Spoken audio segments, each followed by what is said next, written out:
When it comes to boring, nothing beats second watch on a Sunday afternoon. It's a time when nothing much happens. Good guys and bad guys alike tend to spend their Sunday afternoons at home.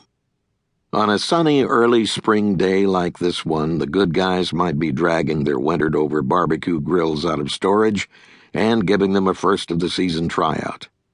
The bad guys would probably be nursing hangovers of one kind or another and planning their next illegal exploit. Rory McPherson was at the wheel of our 2-year-old police pursuit Plymouth Fury as we tooled around the streets of Seattle's Central West Precinct.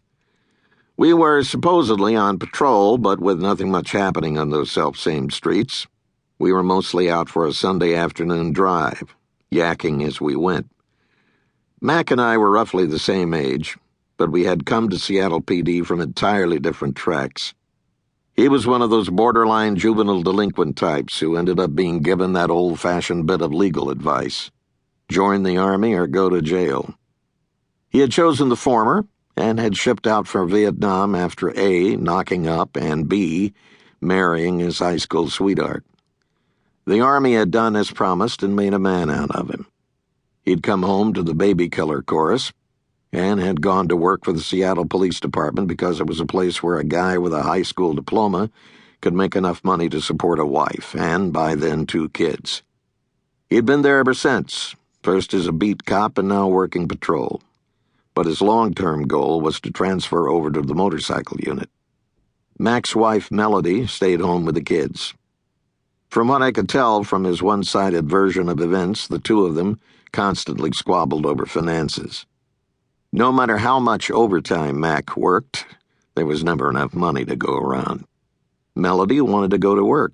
Mac was adamantly opposed. Melody was reading too many books and, according to him, was in danger of turning into one of those scary bra-burning feminists. From my point of view, letting Melody go out and get a job seemed like a reasonable solution. It's what Karen and I had decided to do.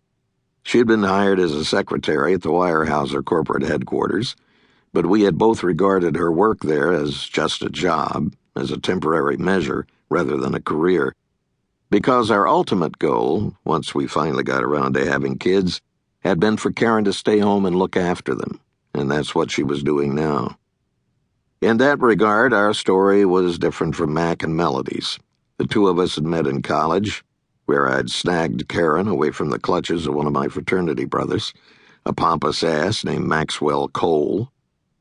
Due to the advent of the pill, we did not get in trouble before we got married, but it wasn't for lack of trying. My draft number came up at about the same time I graduated from the University of Washington, so I joined up before I was drafted. Karen was willing to get married before I shipped out. I insisted on waiting. Once I came home, also to the by-then routine baby killer chorus, Karen and I did get married. I went to work at Seattle PD while Karen kept the job at Weyerhaeuser she had gotten while I was in the service. It's possible that Karen had a few bra-burning tendencies of her own, but it didn't seem like that big an issue for either one of us at the time. Not back when we were dating. For one thing, we were totally focused on doing things the right way. We put off having kids long enough to buy the house on Lake Tapps. Now that Scott had just turned 1, we were both grateful to be settled.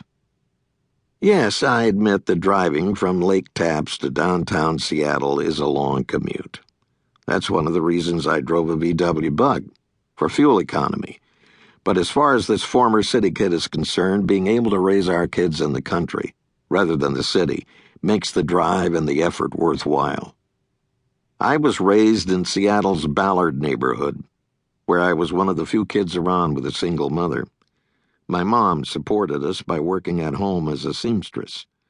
Growing up in poverty was one of the reasons I was determined to raise my own kids with 2 parents and a